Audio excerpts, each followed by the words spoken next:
ఇంటికే పరిమితం చేసే విధంగా వ్యవస్థను నడిపింది. అదే సమయంలో భర్తను కోల్పోయిన మహిళలు అనబడుతున్న వాళ్ళు గుడి మెట్లెక్కడానికి కూడా అవకాశం ఇవ్వలేదు.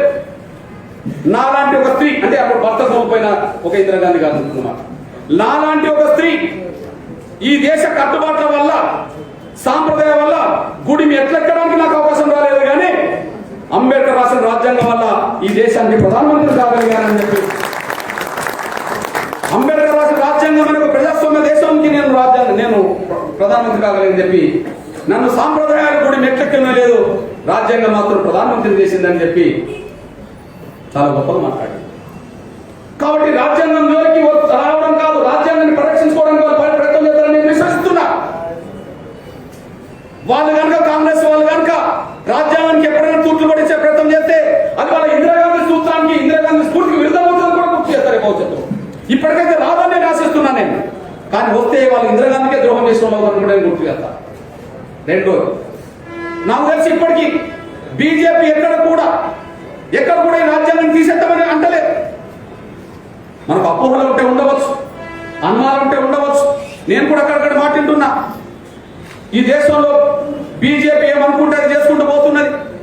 రామ మందిరం అంటే కట్టుకున్నది, ఆర్టికల్ 370 రద్దు చేసింది, లేదా ఇంకోటి అంటే ఇంకోటి తెచ్చుకున్నది, వాళ్ళు అనుకున్నది వేసిపోతున్నది. కానీ మిగిలింది ఏదైనా ఉంటే రాజ్యాంగాన్ని తొలగిస్తారేమో అనే అనుమానాలు అక్కడ ప్రచారం చేస్తుంటారు. కానీ నేరుగా బీజేపీ నుంచి అయితే ఎక్కడ రాలేదు.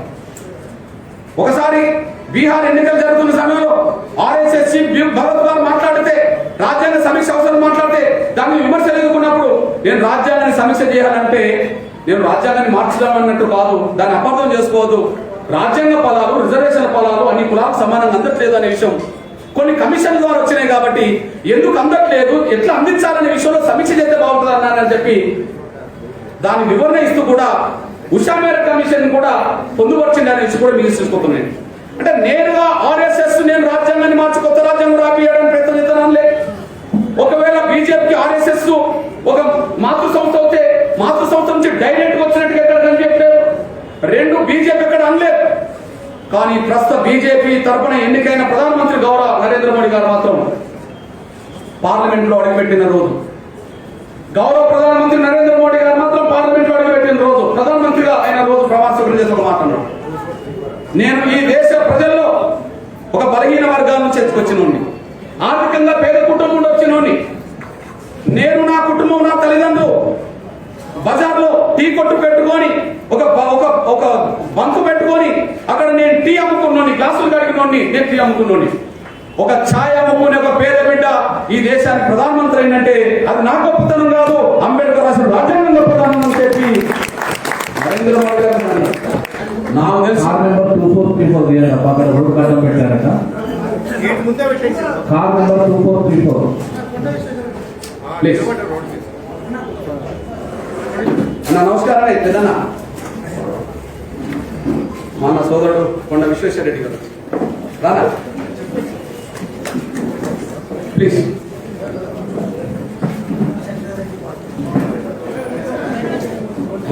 ప్లీజ్ మానస్ పెద్దోడు ఇది నాకు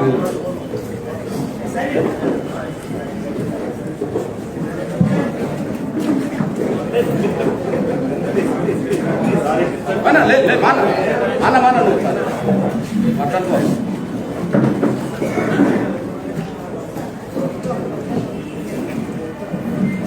ఓకే, రాజ్యాంగం పట్ల ఏ గౌరవాన్ని ప్రదర్శించాలో, రాజ్యాంగ నిర్మాత పట్ల ఏ గౌరవం కలిగి ఉండాలో, ఏ కృతజ్ఞత కలిగి ఉండాలో ఆ కలిగే మాటలకు అనుగుణంగా కొంత చేతలు కూడా నరేంద్ర మోడీ గారు కొన్ని తీసుకున్నాడు. నేను చెప్తున్నా, ఏ ప్రధానమంత్రి కూడా ఏ రాష్ట్రపతులు కూడా దండేశారు కానీ ఆయన పాదనమస్కారం చేసినట్టుగా ఏ ప్రధానమంత్రి లేదు. కానీ డాక్టర్ బాబాసాహెబ్ అంబేద్కర్ దగ్గరికి వెళ్ళి పాదనమస్కారం చేసినట్టుగా కూడా చాలా సందర్భాల్లో నరేంద్ర మోడీ గారు ఫోటో కనిపిస్తుంది అనుకోండి, మర్చిపోదని సార్ అనుకుంటున్నాను. మామూలు అంబేద్కర్ పుట్టిన ఏదైతే మహా సైనిక పట్టాల మండుతున్న మావ ఏదైతున్నదో ఆ మామూలు ఆయన ఏప్రిల్ 14 తారీఖున వెళ్ళినప్పుడు ఆయన నిలువెత్తు విగ్రహం ముందు పాదానికి దండం పెట్టి ఈ మహానుభావుల వల్లనే ప్రజాస్వామ్యం కాలం బతికింది. ఈ మహానుభావుడు వల్లనే నేను ప్రధానమంత్రి కాగలిగానని చెప్పి ఆయన కృతజ్ఞతాపూర్వకంగా పాదనమస్కారం చేసిండు అనే విషయం కూడా మనం మర్చిపోదని ఆయన అనుకుంటున్నాను. రేపు కృతజ్ఞత కలిగి ఉంటే ఆ మాత్రం ప్రదర్శిస్తారు. కృతజ్ఞత కలిగి లేనాడు కాబట్టి దండ వేయడానికి కూడా రావట్లేదు. సింపుల్ విషయం. కాబట్టి మరి రాజ్యాంగాన్ని మార్చమని ఆర్ఎస్ఎస్ అంటలేదు, మార్చమని రాజ్యాంగాన్ని మార్చాల్సిందే బీజేపీ అంటలేదు. అదే సమయంలో ప్రధానమంత్రి అంబేద్కర్ మీద రాజ్యాంగం మీద గౌరవం కలిగి ఉన్నది అనే మాట నరేంద్ర మోడీ అంటారు. ప్రమాదం అంటలేదు. అయినా కూడా ప్రమాదం ఏ మూల నుంచి వస్తుందేమని చెప్పి కొంత అప్రమత్తం ఉండే ప్రయత్నం చేస్తే ప్రమాదం ఏ మూల నుండి రాలేదు, కానీ మన గడ్డ మీద నుంచే కేసీఆర్ రూపంలో ప్రమాదం వచ్చిందనేసి కూడా మనం మర్చిపోతాం. ఎటువైపు నుంచో ప్రమాదం వస్తుందేమో అని ఎదురు చూసుకుంటూ కూర్చున్నాం. అంబేద్కర్ వ్యతిరేకులు, రాజ్యాంగ వ్యతిరేకులు, అసమానతలు కోరుకునే వాళ్ళు, నియంత్రణతోని కోరుకునే వాళ్ళు ఏదో నుంచి బయటకు వస్తే ఇది రాజ్యాంగానికి అంబేద్కర్ స్ఫూర్తికి వ్యతిరేకంగా మాత్రం ఎవరు మాత్రం చూద్దాం అనుకున్న సమయంలో ఈ గడ్డ మీద నుంచే ఆ పిలుపునిచ్చాడు. పిలుపునిచ్చి ఎన్ని రోజులైంది? పిలుపునిచ్చి ఎన్ని రోజులైంది? 10 రోజులు. ఆయనే చర్చ మొదలుపెట్టింది కదా. నేను ప్రతిపాదిస్తున్నా, ఈ రాజ్యాంగం స్థానంలో ఈ దేశానికి కొత్త రాజ్యాంగం అవసరం చెప్పి ఈ దేశ ప్రజల ముందు ప్రతిపాదన ఆయనే అన్నారు కదా. అరే ఆయన ప్రతిపాదించిండు. నిన్న ఒక 1,00,000 మందితో పబ్లిక్ మీటింగ్ పెట్టిండు. నిజంగా నేను అనుకున్నా కేసీఆర్ నిజంగానే అంబేద్కర్ అభిమానులు కోట్ల మంది ఉన్నారు. రాజ్యాంగాన్ని గౌరవించే వాళ్ళు వందలాది కోట్ల మంది ఉన్నారు. దేశాన్ని ప్రేమించే వాళ్ళంటే రాజ్యాంగాన్ని గౌరవించే వాళ్ళే. మరి కోట్లాది మందికి కేసీఆర్ వ్యతిరేకంగా మాట్లాడిండు. ధైర్యంగా అనుకున్నాను నేను. మరి ధైర్యంగా ఏం చేయాలి? గుండె బలం ఉన్నాడు ఏం చేయాలి?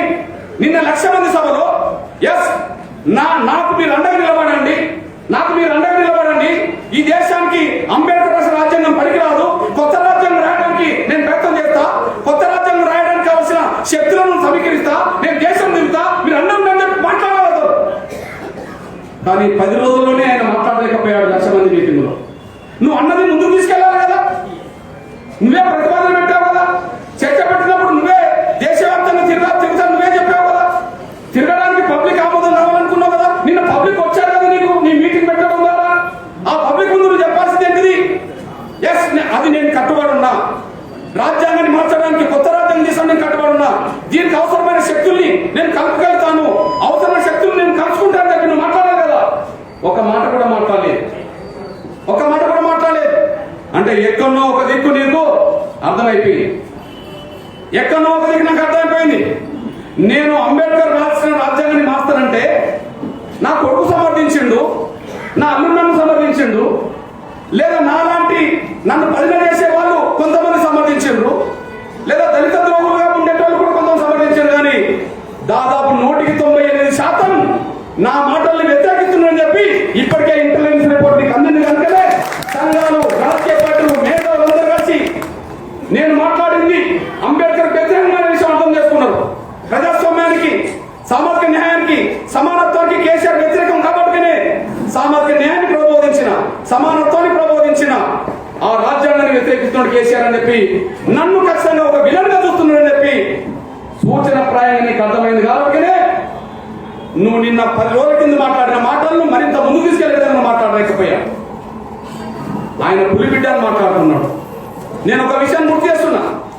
పులిబిడ్డ అని మాట్లాడుతూ దేశ ప్రధానమంత్రిని ఏం ఉద్దేశించి మాట్లాడాడు? నేను పులిబిడ్డను ఖబర్దారని చేసి ప్రధానమంత్రి అన్నాడు కదా. నాకు తెలిసి పులినో పిల్లితో కూడా పోల్చాలి. పులివో పిల్లివో నాకు తెలిసి పిల్లితో కూడా పోల్చాలి. కారణం ఏంటంటే ఈ దేశంలో కొన్ని చాలా కష్ట సమయంలో, ఇబ్బందుల సమయంలో, ఏదైనా ప్రమాదాలు ఏర్పడే సమయంలో ఎంతో కొంత భయం వేస్తుంటారు. ఆ భయం మన పిరికితనం చేస్తుంటారు. భయం లేని వ్యక్తులు మన కళ్ళ ముందున కనిపిస్తే సద్దాం హుసేన్ అనిపించాడు. ఆయన ఉరి తీసే రోజు కూడా, ఆయన ఉరిస్తంభం ఎక్కే రోజు కూడా ఆయన అమెరికాను నిరసిస్తూ, అమెరికా పాలకులకు సంబంధించిన ఇరాక్ పాలకు నిరసిస్తూ నవ్వుకుంటూ ఉరిస్తంభంకి వెళ్ళాడు. సాగు కూడా ముందాడు, ఉరిపోయాను సాగు కూడా ముందాడు. అంటే ఆపద సమయంలో, కష్ట సమయంలో తమ సిద్ధాంతాన్ని వదులుకోని వాళ్ళు మాత్రమే పులిబిడ్డారు, వాళ్ళే సింహాలు. అట్లా ఈ దేశంలో చాలా మంది ఉన్నారు. మనకు ఒక భగత్ సింగ్ ఉన్నాడు, మనకు ఒక సుఖ్దేవ్ ఉన్నాడు, మనకు రాజ్గురు ఉన్నాడు, మనకు చంద్రశేఖర్, చాలా మంది. ఓకే, నాకు మొన్న మన కళ్ళ ముందు కనిపించింది మాత్రం సద్దాం హుస్సేన్ ఉరికి తీసిన రోజు ప్రపంచం మొత్తం చూసింది. ఉరికి అయ్యేలా ముందుకెళ్తూ కూడా నవ్వుతూ వాళ్ళను విమర్శిస్తూ వెళ్ళిపోయాడు. నేను అంటున్నా, నువ్వెంత పిరికివాడంటే ఈ దేశంలో పిరికితనంతో కూడిన వాళ్ళకి ఏదైనా సంఘం ఉంటే దానికి అధ్యక్షుడు అయ్యేటువంటి కేసీఆర్ కావాలి. పిరికితనం అనే ప్రదర్శించే వాళ్ళకు కష్టం వచ్చినప్పుడు, బాధ వచ్చినప్పుడు, ఇబ్బందులు వచ్చినప్పుడు, సవాలు ఎదురైనప్పుడు పిరికితనంతో పారిపోయే వాళ్ళకు సంఘానికి అధ్యక్షుడు ఉంటే కేసీఆర్ మాత్రమే కావాలి. అతను పులిబిడ్డ ఎట్లా అవుతాడు? పచ్చి పిరికివాడు అవుతే పిరికివాడిన సాక్ష్యం నేనేం చెప్పాలి? ఒకటిదా, ఆయనకు ప్రాణం అంటే ఎంత తీపో, ప్రాణం పోతే ఎంత భయపడతాడో, ప్రాణం పోతుంది అనుకుంటే ఎంత భయపడతాడో సాక్ష్యం ఏంటిది? అరే, తెలంగాణ రాష్ట్రం కోసం ఆమర దీక్షకు వెళ్ళినోడు, తెలంగాణ రాష్ట్రం కోసం ఆమర దీక్షకు వెళ్ళినోడు రోసే గవర్నమెంట్ తీసుకెళ్లి 24 గంటలు మాత్రమే ఖమ్మం జైల్లో పెట్టింది. ఆ ఖమ్మం జైల్లో పెట్టి ఏం బెదిరించిండో తెలియదు కానీ తెల్లారొచ్చి ఆసుపత్రిలో నిమ్మరసం తీసుకున్నాడు. తెలంగాణ రాలే, తెలంగాణ రాలే, తెలంగాణ ప్రకటన రాలే. నిన్ను లోపల పెట్టి ఏదో బెదిరించిండ్రు. ఆ బెదిరించిన దాన్ని మనసులో పెట్టుకొని బయటికి వెళ్తే సంతరనో, లోపల సంతరనో, లోపల సంతరనో లేదా బయటకు పోతే సంతరనో చెప్పి భయపడి తెల్లారి నిమ్మరసం తీసుకున్నాడు. తెలంగాణ రాష్ట్రం ఏర్పడక ముందే 24 గంటల్లో పిరికితనంతో నిమ్మరసం తీసుకున్నాడు. నువ్వు పులిబిడ్డ అవుతావా? ఈ దేశంలో ఎవరైనా ఆమరణ దీక్ష చేస్తే ఒకటే దీక్ష ఉంటుంది, ఒకటే విరమణ ఉంటుంది. కానీ మనోడు దీక్ష ఒకటే చెప్తాడు కానీ విరమణ 2 ఉంటాయి. నవంబర్ 29, 2009, డిసెంబర్ 9, 10 రోజులు వాళ్ళందరూ చెప్పే దీక్ష ఒకటే అంటారు కదా. మరి ఖమ్మం విరమణ ఏంది, నిమ్స్ ఆసుపత్రుల విరమణ ఏంది? నాకు తెలిసి ఖమ్మం ఎందుకు విరమించాడు, దీక్ష ఒకటే, విరమణ 2. నాకు తెలిసి గాంధీ దీక్ష చేసినా దీక్ష విరమణ ఒకటే ఉంటుంది, నేను దీక్ష చేసినా విరమణ ఒకటే ఉంటుంది, ఎవరు దీక్ష చేసినా విరమణ ఒకటే ఉంటుంది. కానీ కేసీఆర్ దీక్ష ఒకటే కానీ విరమణ 2 ఉంటాయి. 2 రోజుల్లోనే యుద్ధం గురించి పారిపోయి పిరికితనంతో దీక్ష విరమించినోడివి 8 రోజులు గవర్నమెంట్ ఇచ్చిన డాక్టర్ల సహకారంతో నువ్వు ఏమాత్రం ప్రాణహాని ఉండకుండా, అనారోగ్యానికి గురి కాకుండా ఫ్లూయిడ్స్ తీసుకున్నోడివి. ఫ్లూయిడ్స్ తీసుకోలేదని కారణం చెప్పగలుగుతావా? ఆధార్ ఫ్లూయిడ్స్ తీసుకోవాలని చెప్పగలుగుతావా? 48 గంటల్లోనే హాని రాకముందే దీక్ష భయపడి దీక్ష గురించింది కారణం కాదంటావా? పులిబిడ్డలు ఎవరన్నా ఫ్లూయిడ్స్ తీసుకుంటారా? పులిబిడ్డలు ఎవరన్నా 24 గంటల్లో యుద్ధం గురించి పారిపోతారా? నాకు తెలిసి పిల్లితో కూడా పోతారు. పిల్లిని నా గోడలు పెడితే అది ఎదురు తిరుగుతాడు. ఈయన జైల్లో పెడితే ఎదురు తిరిగిందా? బయటకు వచ్చి నిమ్మరసం తీసుకున్నాడు కానీ జైల్లో నా గోడలే. ఇప్పుడు పిల్లి మీద సాక్ష్యం లేదు కదా. అరే పిల్లి అనుకోకుండా పోయి దాన్ని నా గోడల మధ్య పెడితే దానికి లేకపోతే నేను ఎదురు తిరుగుతాను అంటారు కదా. నేను నా గోడల మధ్యలో పెట్టిండు, ఎదురు తిరిగిందా? వచ్చి నిమ్మరసం తీసుకున్నావా? తీసుకున్నావు. నువ్వు పులి పెట్టావా? పిరికోడి. నేను చెప్తున్నా, ఈ భారతదేశానికి ఎప్పుడన్నా పిరికోల సంఘం పెడితే గౌరవ అధ్యక్షులు, వర్కింగ్ ప్రెసిడెంట్ లేకపోతే ఇంకో ప్రెసిడెంట్ ఈయననే చేసుకోవాలి. ఉన్నమాట చెప్తున్నా, నువ్వు పులి పెట్టావు. ఇంకో మాట చెప్తున్నా, ఈ దేశ ప్రధానమంత్రి అంటే సైద్ధాంతికంగా కొన్ని విభేదాలు ఉంటే ఉండవచ్చు కొన్ని విషయాల మీద. కానీ ప్రధానమంత్రి గారి మీద విమర్శ పెట్టేటప్పుడు సైద్ధాంతిక విమర్శనే ఉండాలి. పార్టీల మధ్యలో సైద్ధాంతిక విభేదాలు ఉంటాయి. కానీ నిన్న అన్నమాట ఏంది? దేశం నుంచి మోదీని తరిమి కొడతామన్నాడు. దేశం నుంచి మోదీని తరిమి కొడతారన్నాడు. ఇక నేను ఒక మాట చెప్తున్నా, ఓకే, నిజంగా దేశ ప్రజలకు ఆయన ద్రోహం చేస్తే, రాజ్యాంగానికి ద్రోహం చేస్తే, ఉన్న చట్టాలకు ద్రోహం చేస్తే, దేశ ప్రజలందరికీ ద్రోహం చేస్తే, నిజమే ఈ దేశ ప్రజల పరిపాలన చెప్పుకోకపోతే నువ్వు బార్డర్ దాటాలంటే నరేంద్ర మోడీ గారి ఈ ప్రపంచంలో ఎక్కడైనా బతుకోవచ్చు. నువ్వు దేశమే దాటిస్తున్నావు. ఏమన్నావు? దేశం నుంచి మోదీని తరిమి కొడతాను కదా. నాకు తెలిసి నిజంగానే దేశం నుంచి ఆయన తరిమి కొట్టడమే వాస్తవం అవుతే, తరిమి కొట్టడం కాకపోతే మేము అంటున్నాం, ఈ ప్రపంచంలో నేను తరిమి కొట్టడం కాదు, నీకు ఈ భూమి మీద ఉండే హక్కే మాత్రం లేదని నేను సవినమ్మ. ఈ దేశం నుంచి తరిమి కొడితే ఇంకొక దేశ భూభాగం ఉంటాడు నరేంద్ర మోడీ గారు.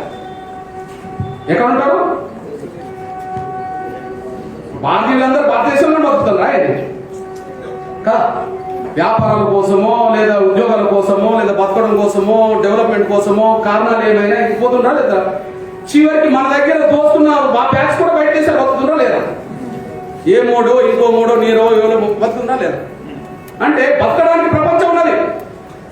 పాత్రికేయ మిత్రులారా, కేసీఆర్ కు జీవించే హక్కు కూడా లేదు. కేసీఆర్ కు ఈ గడ్డ మీద కాదు ఈ భూభాగం మీద జీవించే హక్కు లేదు. నువ్వు తరిమి కొడితే ప్రపంచంలో ఏ భూభాగానికి నరేంద్ర మోడీ గారు బతుకుతారు, కానీ ప్రపంచంలో ఈ భూభాగంలో నీకు జీవించే హక్కు లేదంటున్నానే. ఎందుకంటున్నా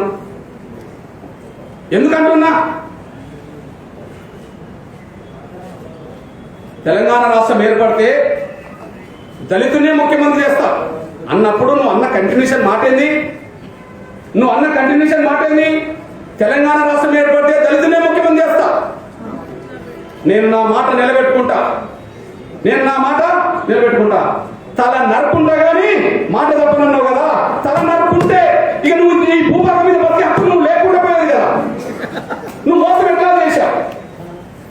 తల నరుకోవడం అంటే ఏదిగా అంటే నరేంద్ర మోడీ అన్నా బయట దేశాలు బతకవచ్చు, కానీ నువ్వు మమ్మల్ని మోసం చేసినందుకు నీకు జీవించే హక్కే లేదు.